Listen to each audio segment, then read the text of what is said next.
The scariest monster in America is a stretch of asphalt. It's called Section 1440. You won't find it on official maps. But truckers, those who haul freight at night from coast to coast, whisper about it at gas stations. It's not mystical. It's an anomaly. Like the Bermuda Triangle, only on Interstate 80, somewhere in the vast expanses of Nevada or Utah. No one knows for sure. Because GPS lies.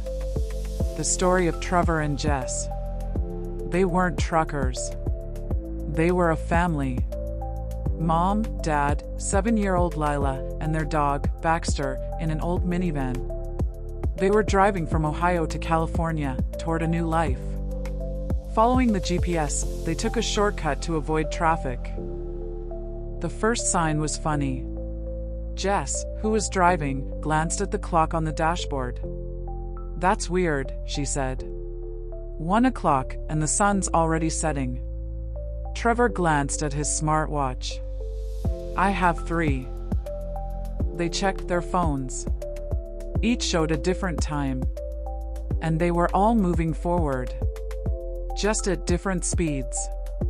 The second sign was the road. It stopped changing landscape. It just stretched on and on, perfectly straight, framed by low gray hills that neither advanced nor retreated. There were no signs. No signs, no exits, just an endless dotted line down the middle. Trevor tried calling. There was a signal, but the calls weren't going through. Text messages wouldn't send. They wrote in the family chat, "Lost, okay, let's call for help." The message status was delivered. But there was no answer. Never. Then they decided to turn around. They followed the signs, turned around, and headed back. An hour later, they saw an empty Coke can on the side of the road. The same one Trevor had thrown out the window 3 hours earlier, while they were driving in the opposite direction. They were driving in circles. On a perfectly straight road. Panic was slowly building. Lila asked when they would be there. Her voice echoed like an old radio. Baxter whined and buried his head in the seat. Then the sun set. Not as usual. It simply went out, like a light bulb. Darkness descended, thick as pitch. Headlights cut only a small patch of asphalt ahead from the gloom. And they saw others. Not people. Cars. They stood on the side of the road, parked perfectly straight, facing the road. Old Chevys, rusty pickups, family sedans from the 90s. Some had dim interior lighting.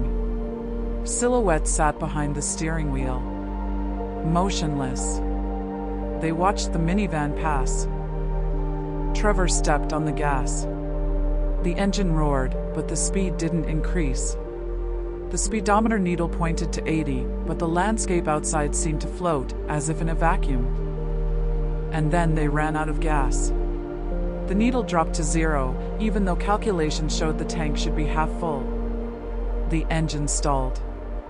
The silence that followed was deafening. They sat in the darkness, listening to the ticking of the clock, each with its own frantic rhythm. Outside, on the asphalt, a sound was heard. Not footsteps. A creak. Metal on the road. Slow, measured. Approaching. Jess grabbed her phone to take a video, proof. The camera turned on. On the screen, she saw herself, Trevor, and a sleeping Lila. But inside wasn't their minivan. It was another car. Old, with cracked leather seats. And they looked older. More worn. Her hair had grayed where it shouldn't have been. The scraping stopped just outside the driver's door. Trevor, overcome with fear, grabbed the tire iron and yanked the door open. The road, now illuminated by the dim light emanating from the asphalt itself, was empty. Just the road. And on it, in the sticky black slush seeping from cracks in the asphalt, were tracks. Not footprints. Not tire tracks. Strange, twisting tracks, as if someone had been dragging heavy, wet sacks of bones across the ground. And in the distance, behind them, the headlights of another car lingered. It was parked. Waiting. They locked themselves in the car. They decided to wait for morning. But morning never came. The clock struck 6, 7, 8 in the morning. Outside, the same pitch darkness remained. Their internal clocks were out of whack. They didn't know if they'd been asleep, or if a minute or a week had passed. Lila suddenly spoke in a calm, mature voice. "He says we can go out. There's a house there. And food." "Who's talking, baby?" Jess whispered. "A man by the road. He keeps waving. Can't you see?" They stared into the darkness. Nothing. Only the same motionless cars with silhouettes inside. Hunger and thirst turned into physical pain. The supplies in the bag had spoiled, the apples had rotted, the bottled water had become warm and bitter. Baxter whined incessantly, his muzzle pressed to the ground.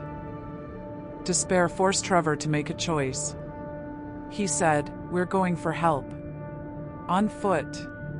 In the direction we're going. There has to be an end." They left. The air was tasteless, odorless. Sound. She felt wet to the touch, as if she'd just been pulled out of water. Trevor burst into tears. He sat down on the asphalt and sobbed. Then he fell silent. And said something strange. "You know, I remembered. In 1987, my dad was driving down I-80, too. He disappeared for 3 days. He came back and didn't remember anything. He only said the road swallowed him." He looked at Jess with empty eyes. He said the scariest thing is when you realize you're not a victim. You're fuel. This road feeds on time. Our time.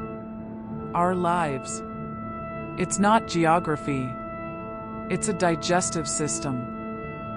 And at that moment, the headlights of a car came on in the distance. They slowly pulled away. And drove toward them. Not quickly. Inexorably. Jess, mustering her last strength, grabbed Lila and ran off the road toward the hills. The crunching beneath her feet wasn't sand, but something like compressed ash. She ran until she fell. She looked back. The car, an old, battered Toyota, stopped next to their minivan and Trevor. The driver's door opened. A silhouette appeared.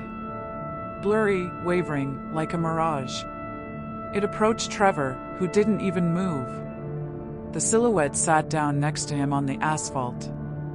And they just sat there. 2 silhouettes at the edge of the world. Jess understood. It wasn't a monster. It was the previous fuel. Those who had already given their time but couldn't leave. They had become part of the road. Its roadside markers. Its eternal companions. She and her daughter returned to the road because there was nothing in the hills. Only emptiness, which more quickly freed them from their shackles. They got into the minivan. They started it, for some reason, it started. And they drove on. Just drove on. That was 3 years ago. If you looked at a satellite image of that stretch of I-80, you'd see their minivan. It's still going.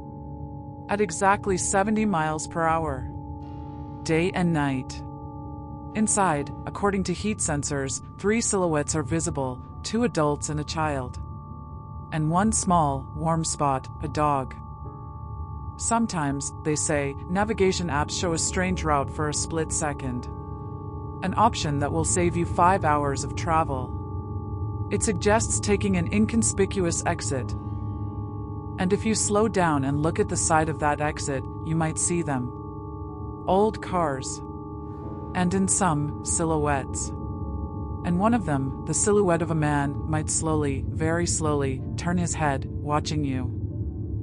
Because the road is always hungry. And it likes it when food brings new food. Still want to take a shortcut?